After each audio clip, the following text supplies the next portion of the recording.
That's right. People showed up in force tonight as they filled this gym in Jefferson City to learn about the merger. Emily, the pond is down at the bottom of this hill. Police have blocked it off so we can't get too much closer. Darnell Gray's house is that way, about a half mile. Police told me they had divers in the pond this weekend, but they're draining it because they want to make sure they didn't miss anything. Nash has seen 3 head coaches in her 4 years. The alleged academic fraud occurred, and the investigation started under Coach Aaron Earlywine. It continued under interim coach Gina Fogg, but the consequences were eventually dumped on new head coach Larissa Anderson. All right, my last question is about the weather. I don't know if you remember when I came down to practice a couple days ago, I told you I thought the weather was going to be a little bit cold. We're here now. Is it going to affect your plans at all tonight? Right, you're spot on. Emily and Eric, people here are still pretty shook up about yesterday's accident. It happened just behind me on Highway 100. You can still see some caution tape tied between that post and that fence over there, and there's still some glass on the roadway as well. While troopers only gave tickets to drivers with other violations as well, people in Portland still say troopers are focusing on the wrong thing. Residents also say tickets won't fix this problem. That spot floods almost every single year, multiple times. Residents in Portland are thankful Highway 94 is open again. Well, historically, the troopers that work that area are aware that people drive around the barricades. Troopers report pulling over 5 to 6 drivers for using the Katy Trail as an alternate route. Well, it's a state park. Katy Trail's a state park, and it's made for bicycle or pedestrian traffic. It's not made for vehicles, and it's a violation. It sounds like they're sitting down there a lot this year, and it seems like they could be doing other things maybe. Holzhauser also thinks that some work could be done to the roadway to prevent it from flooding again in the future. That one corner, if they would just raise it a little bit.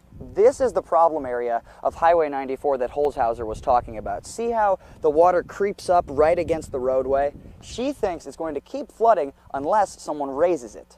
My kids live in Iowa. Tons of snow is melting, and they said they're going to start releasing tons of water this weekend. It's going to flood again. White says any decision to raise the highway is up to MoDOT. Good D. Larry Linthicum has been coaching his daughter Micah her whole life. I know folks told me that you become a better coach the day you become a parent.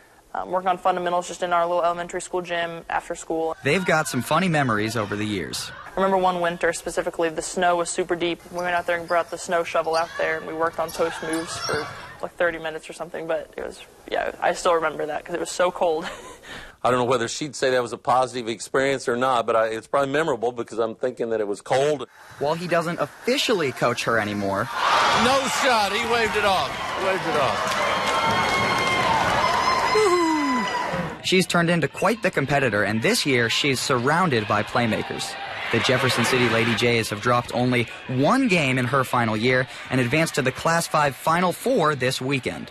While you can always find Larry in the stands at Jefferson City rooting for Micah as a dad, sometimes he's watching her through a very different lens. Oh, my. You might hurt me. So who likes recess? Me. Everybody likes recess. Well, my name is Larry Linthicum, and I'm here to read to you guys, okay? And I work for the school. Sometimes it's hard for Micah to remember that her dad is also the superintendent for Jeff City Public Schools. Like if I see him up on a stage or something and he's got his sports jacket and everything on, it's like, oh, like I kind of forget that he has that kind of position. Larry doesn't think her friends ever forget, though, because they're always asking about snow days. You know, that's something that I think her friends think that she's got an in or, you know, might get the early word on that. Their time together in K through 12 education is coming to an end.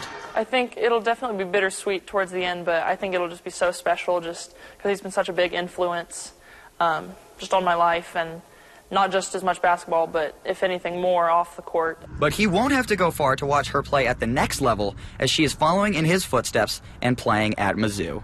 It's one of those things that, you know, you dream of, and just because of the great experiences that I had there, and so I'm just excited for her. As a superintendent or a Tiger, he's still always there as a dad. He's always still going to be my dad. In Jefferson City, Travis Breese, KOMU 8 Sports. Hello. Some Missouri small businesses are celebrating the passage of a new law. Go vote. It's important. Well, everybody should take part. Proposition B will raise the state's minimum wage from $7.85 to $8.60 next year, and then all the way up to $12 in 2023. I'm very excited that Prop B passed.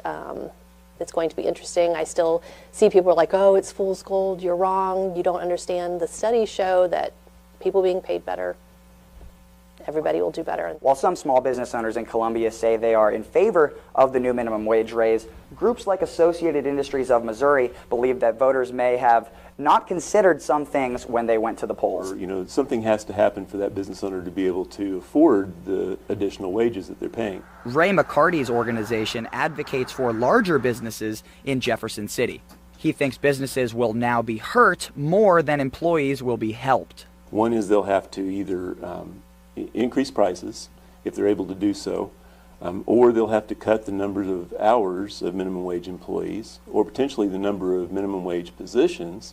McCarty also thinks we might see a decrease in the number of human employees. And as we raise the cost of labor, those automated solutions become more affordable. You're welcome. Have a nice day.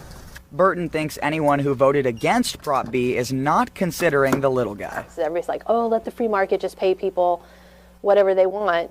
Well, they take it for corporate profits and they don't pay their people better. Even though she's not 100% sure what the future will bring, she thinks Missourians need to at least give the new law a shot. I think let's just do it and let's see. Travis Breese, KOMU 8 News, Columbia.